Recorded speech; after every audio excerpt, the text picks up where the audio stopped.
a bunch of people at Anthropic write code. And so, we made this internal tool called Claude Code. And because we ourselves write code, we have, I think a special and unique insight into, how to best use the AI models to write code. So, I think in the code space, we've become very strong competitors. What industry do you think will get disrupted and what has a certain runway left? I'm asking from the lens of, I'm trying to figure out what book to read, which college to go to, what skill set to learn. If I'm starting a startup today, what has some kind of a tailwind? Yeah. For a short period of time is okay as well. But yeah, what has I would think about tasks that are human-centered, tasks that involve relating to people. I think that the stuff like code and software engineering is becoming more and more kind of AI focused. Things like math and science. Is that coding or engineering? If I were to segregate coding and engineering to be two completely different things, yeah. Is coding going away, or is engineering element of software where you're an architect trying to figure out? I think coding is going away first, or coding is being, done by the AI models first. And then the broader task of software engineering will take longer. But I think that is, that doing that end to end, I think that is going to happen as well, I would say. But, again, the elements of design or making something that's useful to users or knowing what the demand is or, managing teams of AI models, those things may still be present. Again, there's this comparative advantage is surprisingly powerful, right? Even if you're only doing 5% of the task, that 5% gets super amplified and levered because it's you're only doing 5% of the task. The AI does the other 95%. And so you become, 20 times more productive. Again, at some point you get to 99%, 99, and then it becomes harder. But I think there's surprisingly much in that sort of, in that zone of comparative advantage. But I would really think about the things that are human centered. I think there's something to that.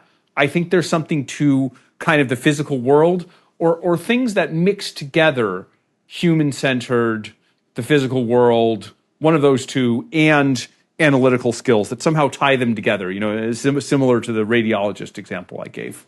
So what would I study? Say I'm actual use case, I'm 25 years old. I'm trying to pick a profession for myself. I want some kind of tailwind. My outcome is a capitalistic win in the next decade. What industry would I pick outside of something which has a physical interface? Yeah. Again, anything where you're building on AI, if AI is the tailwind, if you can be part of some other part of the supply chain, something in the semiconductor space, which, I think is, that's one example, there has an element of kind of, physical world and more traditional engineering, not software engineering. Again, the very kind of human-centered professions, that is something I would think in terms of. And I think the other thing I always say is in the world in which, AI can kind of generate anything and create anything, having basic critical thinking skills may be the most important thing to success. I worry about, these AI models that generate images and videos, and we don't make, models that generate images and videos and for many reasons, but, this is one of them. It's really hard to tell what's real from what's not. And so, a significant part of success may be having the street smarts, not to get fooled by, hopefully we can crack down on and regulate some of this fake content, but assume we can't. Critical thinking skills are going to be really important, and you don't want to fall for things that are fake. You don't want to have false beliefs. You don't want to get scammed. That's really advice that I would give to someone. If every innovation in the history of humanity killed a core human skills, I'll give you an example. If calculators killed our ability to do arithmetic, if writing reduced the memory of human beings per se, what muscle is AI killing?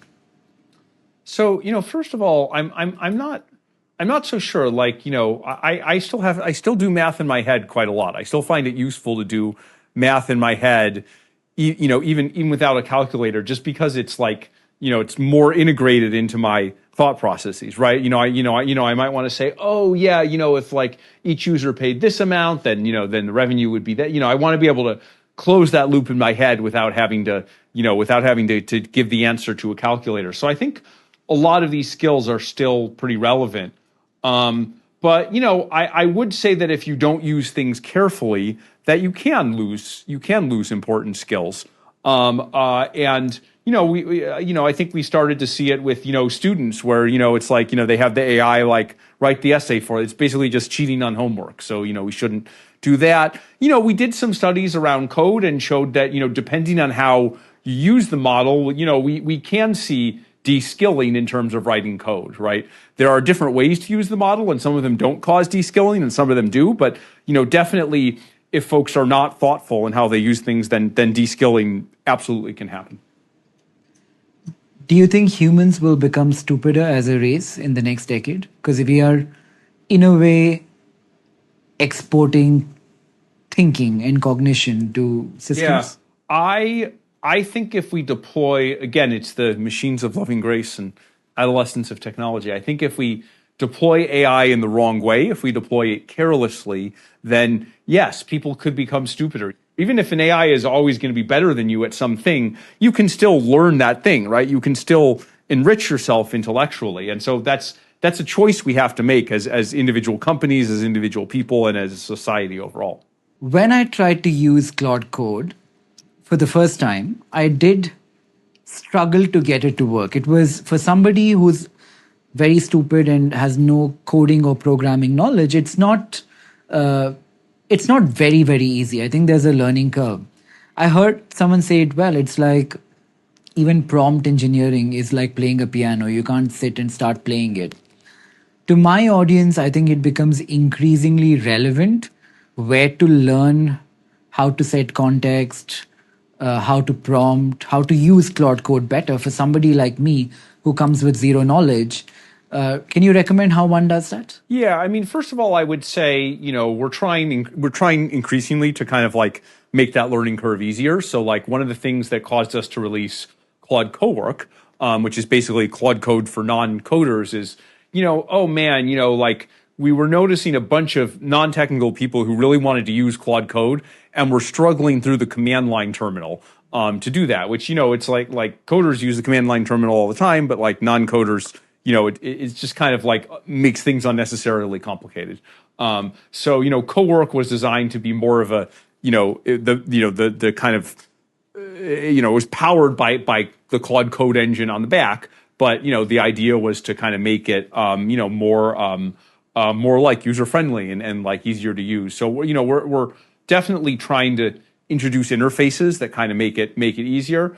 But I would also say, that there's, there's like, classes you can take that, help you learn this thing. Now, I think it's a very empirical science. You mostly learn by doing, but, it's like Anthropic has its like, part of the company that we call the Ministry of Education. And, I think increasingly, we'll put out videos on how to run effective agents and how to prompt models. We've already done some of that. And I think we're going to ramp it up because, we do want everyone to be able to learn.